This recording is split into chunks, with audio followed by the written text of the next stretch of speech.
குறுக்குல போகாதீங்க.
திராவிட முன்னேற்ற கழகத்தின் துணை பொதுச் செயலாளர் ஆர்வி இளவல் மல்லை சத்யா உள்ளிட்ட கழகத்திற்குரிய முன்னணி சகோதரர்களே, செயலாளர் அருமை சகோதரர் டிஆர்ஆர் செங்குட்டூர் உள்ளிட்ட மாவட்ட செயலாளர்களே, மகளிரணி சகோதரிகளே, கழகத்தின் கண்மணிகளே, இப்பொழுது உறுதிமொழி ஏற்போம். பேரறிஞர் அண்ணா அவர்களின் லட்சிய கனவுகளை நனவாக்க தியாக நெருப்புக்கு தங்கள் உயிர்களை கொடையாக தந்த உச்சிப்பட்டி தண்டபாணி, இடிமலை உதயன், மேலப்பாளையம் ஜஹாங்கீர், உப்பிரியாபுரம் வீரப்பன், கோவை காமராசபுரம் பாலன் ஆகியோரின் நினைவுக்கு வீர வணக்கம் செலுத்தும் இந்நாளில் இந்திய நாட்டின் ஜனநாயகத்தில் சமய சார்பற்ற கோட்பாடும் கூட்டாட்சி கொள்கையும் அரசோச்சிட மாநில சுயாட்சி மலர்ந்திட உலகின் உயர்தனி செம்மொழியாம் தமிழ் மொழி இந்தியாவின் ஆட்சி மொழியாக்கப்பட தமிழகத்தின் அனைத்து துறைகளிலும் தமிழ் மொழி தனக்குரிய முதல் இடம் பெற்று சிறந்திட சாதி சமய பூசல்கள் அற்ற சகோதரத்துவம் தமிழகத்தில் தலை தோங்கிட ஏற்றத்தாழ்வுகள் அகன்று வறுமையும் வேலையில்லா திண்டாட்டமும் நீங்கி தமிழகத்தின் அனைத்து மக்களும் வளமுடன் வாழ்ந்திட தமிழகத்தில் அனைவராலும் வன்முறை நிராகரிக்கப்பட்டு அமைதி தென்றல் தவழ்ந்திட தரணிவாழ் தமிழர் நலனுக்கு தோள் கொடுத்திட சுதந்திர தமிழீழம் மலர்ந்திட அரசியலில் நேர்மையும் பொதுவாழ்வில் தூய்மையும் நிலை பெற்றிட தமிழ்நாடு மறுமலர்ச்சி கண்டிட அண்ணா காட்டிய அறவழியில் உறுதி கொண்டு உழைப்பதற்கு எண்ணத்தாலும் சொல்லாலும் செயலாலும் எங்களை அர்ப்பணித்துக் கொள்வோம் என்று சூளுரை மேற்கொள்கிறோம்.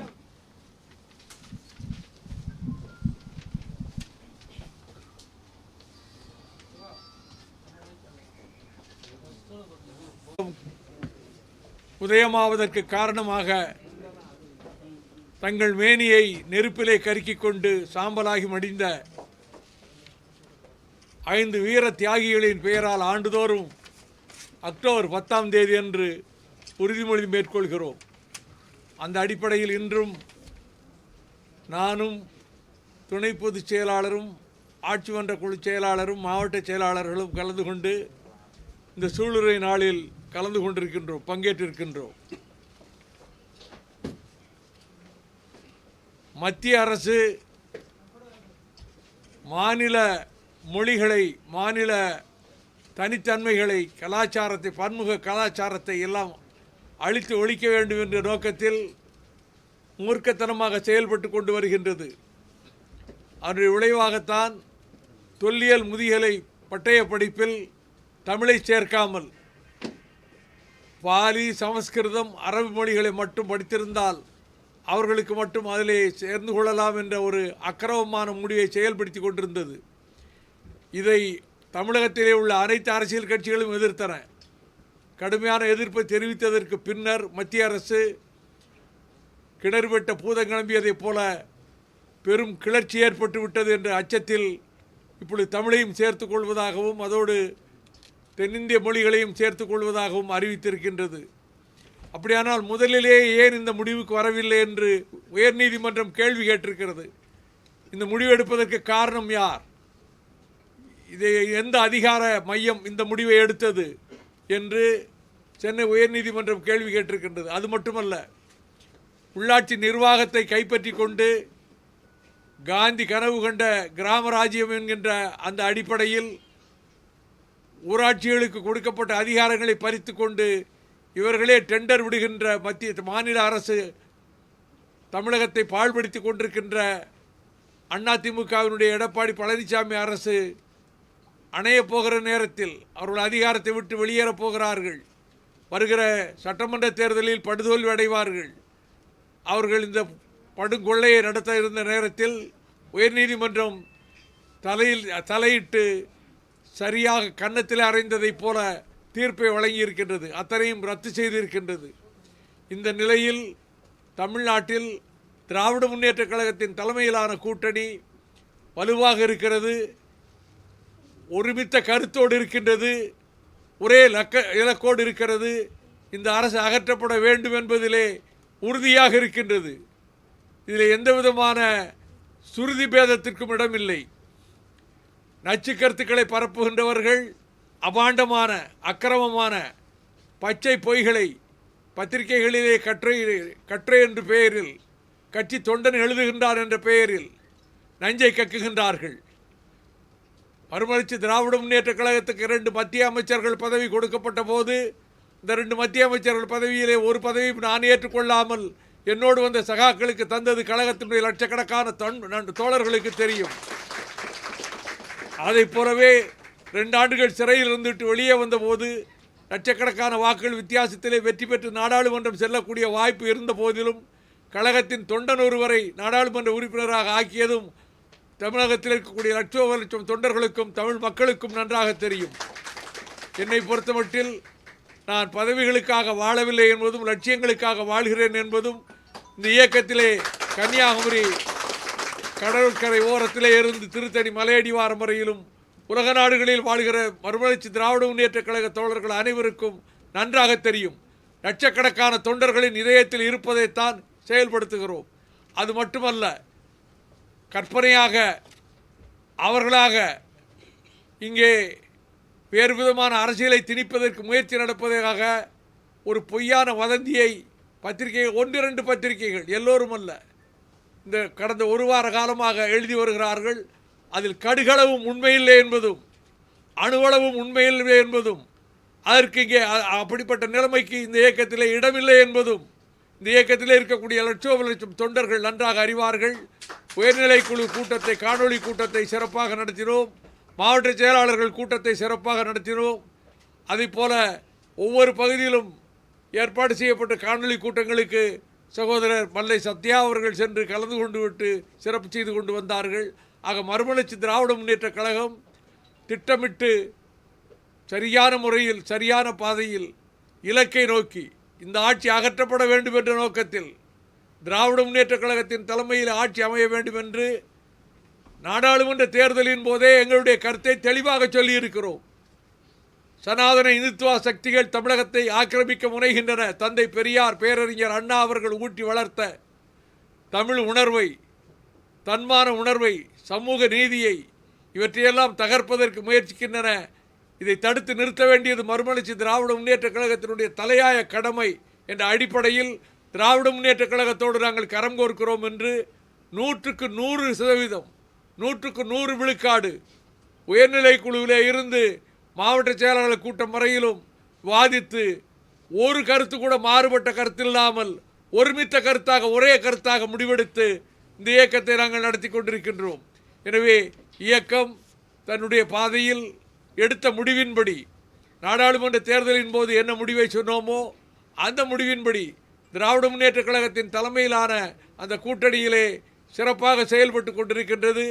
வருகிற தேர்தலில் திராவிட முன்னேற்ற கழகத்தின் தலைமையிலான கூட்டணி வெற்றி பெற்று திராவிட முன்னேற்ற கழகம் தனிப்பெரும்பான்மையோடு ஆட்சி அமைக்கும் என்பதிலே எந்தவிதமான ஐயப்பாடும் இல்லை. அப்படி ஆட்சி அமைகின்ற பொழுது திராவிட முன்னேற்ற கழகத்தின் தலைவர் அருயிர் சகோதரர் தளபதி ஸ்டாலின் தான் முதலமைச்சராக வருவார் என்பதிலும் எந்தவிதமான மாறுபட்ட கருத்துக்கும் இடமில்லை. இது திடீரென்று இன்றைக்கு சொன்னதல்ல, எடுத்த முடிவு, கட்சியிலே எடுத்த முடிவை செயல்படுத்த தொடங்கிய நாளிலிருந்து நாங்கள் சொல்லிக் கொண்டு வருகின்றோம்.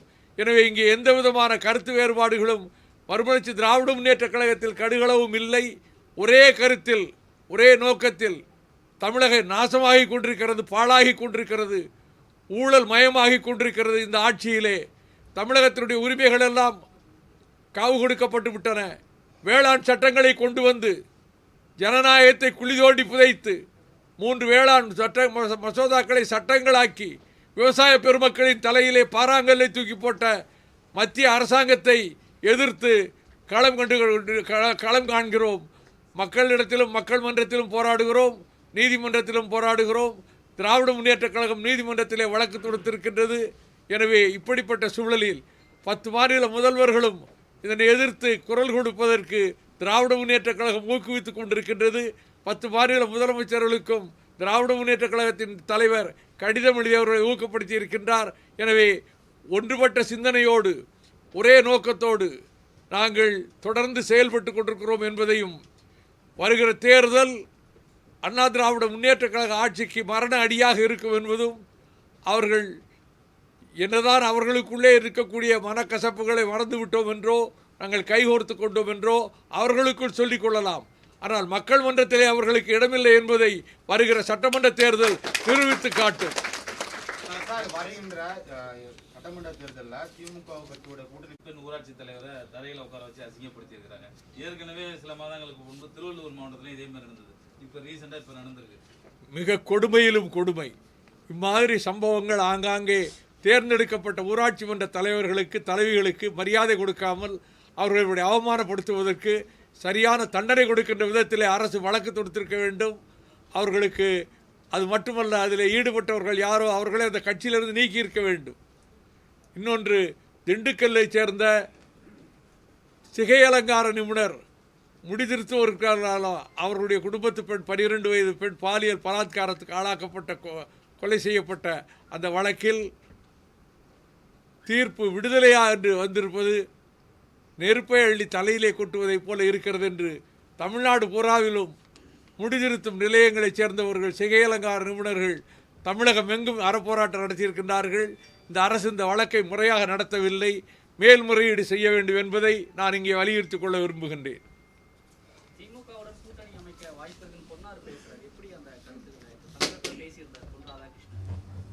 முதல்ல அந்த முருகனை கேளுங்க, பொன்னார் சொன்னது. ராஜ்குமார் முருகன் தான் அதுக்கு பதில் சொல்லுவார்.